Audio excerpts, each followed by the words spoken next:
রামিসার এই হত্যাকাণ্ডের পর আমরা লক্ষ্য করছি এখনো পর্যন্ত স্বরাষ্ট্রমন্ত্রী কিংবা তার পক্ষ থেকে কেউ যাচ্ছেন না, কিন্তু আমরা দেখি বরকনেকে আমাদের প্রধানমন্ত্রীর পক্ষ থেকে উপহার পাঠানো হয়।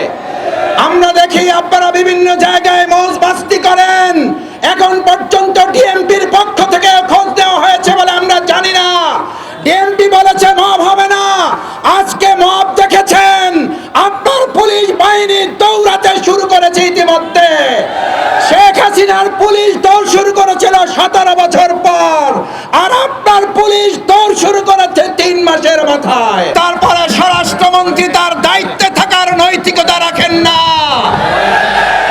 তিনি বলেছেন আপনারা এই বিচার করতে পারবেন না, এই বিচার করার রেকর্ড আপনাদের নাই, আমার মেয়ার ফিরে পাবো না।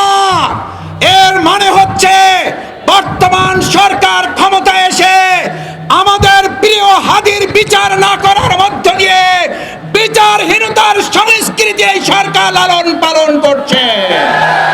বিএনপির সরকার সংবিধান আওড়াতে আওড়াতে মানুষের নিরাপত্তার কথা যখন ভুলতে বসেছে, মানুষের অধিকারের কথা যখন ভুলতে বসেছে, তখন বাংলাদেশ জামাত ইসলামী বিরোধী দলের সংসদে ভূমিকার পাশাপাশি বাধ্য হয়ে আজ এই রাজপথে এসে আমাদেরকে দাঁড়াতে হয়েছে। সংগ্রামী ভাই এবং বন্ধুগণ, বাংলাদেশ জামাত ইসলামী আজকের এই আমাদের রামিসা মামুনির উপরে নির্যাতিত হামলা এবং তার পৈশাচিক হত্যাকাণ্ড, নৈরাজ্য, চাঁদাবাজি, খুন, সন্ত্রাসের প্রতিবাদে সংশ্লিষ্ট চিহ্নিত সন্ত্রাসীদের গ্রেপ্তারের দাবিতে সমাবেশ এর কিছুক্ষণের মধ্যে আমরা শুরু করতে চাই। সমাবেশের প্রধান অতিথি হিসাবে আর কিছুক্ষণের মধ্যেই উপস্থিত হবেন বাংলাদেশ জামাত ইসলামীর সংগ্রামী সেক্রেটারি জেনারেল, জাতীয় সংসদের সম্মানিত সাবেক সংসদ সদস্য, মুসলিম জননেতা জনাব অধ্যাপক মিয়া গোলাম পরোয়ার। আজকের এই সমাবেশে সভাপতিত্ব করবেন বাংলাদেশ জামাত ইসলামী কেন্দ্রীয় নির্বাহী পরিষদের অন্যতম সদস্য, ঢাকা মহানগরী দক্ষিণের সংগ্রামী আমির, চাঁপাইনবাবগঞ্জ সদর আসন থেকে 60,000-এর বেশি ভোট পেয়ে নির্বাচিত মহান জাতীয় সংসদের সংসদ সদস্য, জননেতা জনাব নুরুল ইসলাম বুলবুল।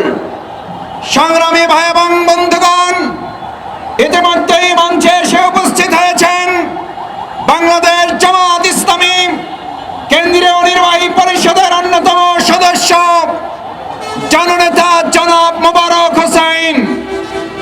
উপস্থিত আছেন ঢাকা মহানগরী উত্তর এবং দক্ষিণের সংগ্রামী নেতৃবৃন্দ, ইসলামী ছাত্র শিবিরের নেতৃবৃন্দ। সামনে উপস্থিত ভাই এবং বন্ধুগণ, গ্রেপ্তার করে বিশেষ ট্রাইব্যুনালের মাধ্যমে অতি দ্রুত তাদের নিশ্চিত বিচার সম্পন্ন করতে হবে। সংগ্রামী ভাই এবং বন্ধুগণ, শুধু গ্রেপ্তার করে শেষ করলে হবে না, অতি দ্রুত সময়ের মধ্যে তাদের বিচার কাজ শেষ করতে হবে। 90 দিনে তারা 42 জন মানুষকে খুন করেছে, কোন একটি খুনেরও এখন পর্যন্ত বিচার তারা সম্পন্ন করতে পারে নাই। তারা শেখ হাসিনার বিচারের জন্য কোনো কার্যকর পদক্ষেপ নিতে পারে নাই। তারা শরীফ ওসমান হাদির বিচারে কার্যকর পদক্ষেপ নিতে পারে নাই, কারণ তারা তাদের নিজ দলের কর্মীদেরকে হত্যা করতেও তারা দ্বিধাবোধ করে না। যারা নিজ দলের কাছে নিজ দল নিরাপদ নয়, বাংলাদেশের 18 কোটি মানুষ সেই সরকারের কাছে নিরাপদ হতে পারে না। তাই আসুন আজকের এই সমাবেশে আমরা আওয়াজ তুলি, এই সরকার যদি তার শুভবুদ্ধির উদয় না হয়, তাহলে আবার আরেকবার জুলাই আগস্টের মতো আমরা রাজপথে নামতে বাধ্য হব। আজকের এই বিক্ষোভ মিছিল এবং সমাবেশ আর কিছুক্ষণের মধ্যেই আমাদের সমাবেশ শেষে মিছিল এখান থেকে শুরু হয়ে আমরা পল্টন মোড় থেকে বিজয়নগর পানির ট্যাঙ্কি মোড় হয়ে সালাতুল মাগরিবের আজান পর্যন্ত যতদূর যাওয়া যায় আমরা আমাদের সর্বস্তরের ঢাকাস্থ ভাই বন্ধুগণ যারা আছেন, সাংবাদিক বৃন্দ যারা আছেন, তাদেরকে অংশগ্রহণ করার জন্য উদাত্ত আহ্বান জানাচ্ছি।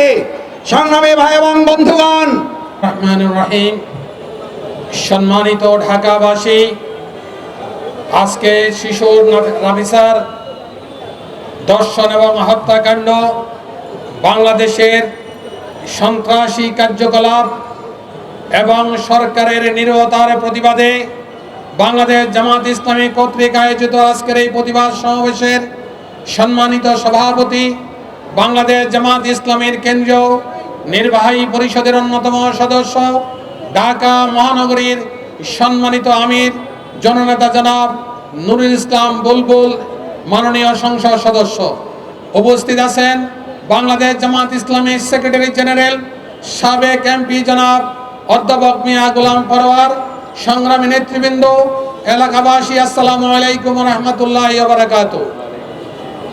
আজকের এই রামেসার হত্যাকাণ্ডে স্মরণ করে দেয় ওই মাগুরার আসিয়ার হত্যাকাণ্ড, রামেসার দর্শন এবং হত্যাকাণ্ড স্মরণ করে দেয় ওই ফ্যাসিস্ট আমলের দর্শনের সেঞ্চুরি।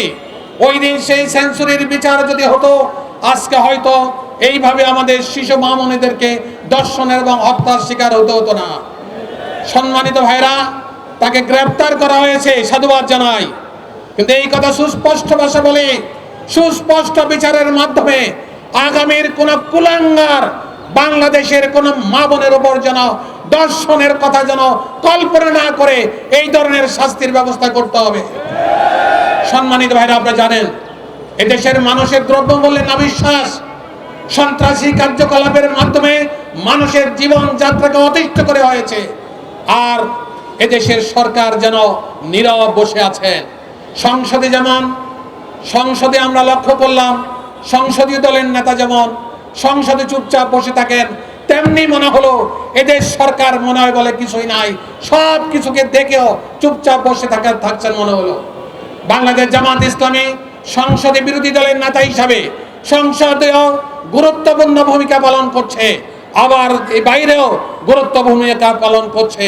আমরা সরকারকে সুস্পষ্ট ভাষায় বলে দিতে চাই, দ্রব্যমূল্যের ঊর্ধ্বগতি, মানুষের নাবিশ্বাস, আপনাদের কোনো তৎপরতা নাই, আইন শৃঙ্খলা রক্ষার ব্যাপারে কোনো তৎপরতা নাই, সরকার আছে বলেই মনে হয় না।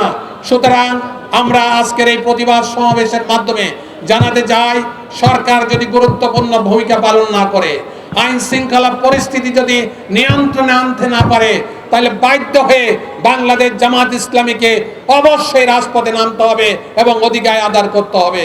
সেই অধিকার আদায়ের উদাত্ত আহ্বান জানিয়ে আমি আমার সংক্ষিপ্ত বক্তব্য শেষ করছি। আসসালামু আলাইকুম ওয়া রাহমাতুল্লাহি ওয়া বারাকাতুহু।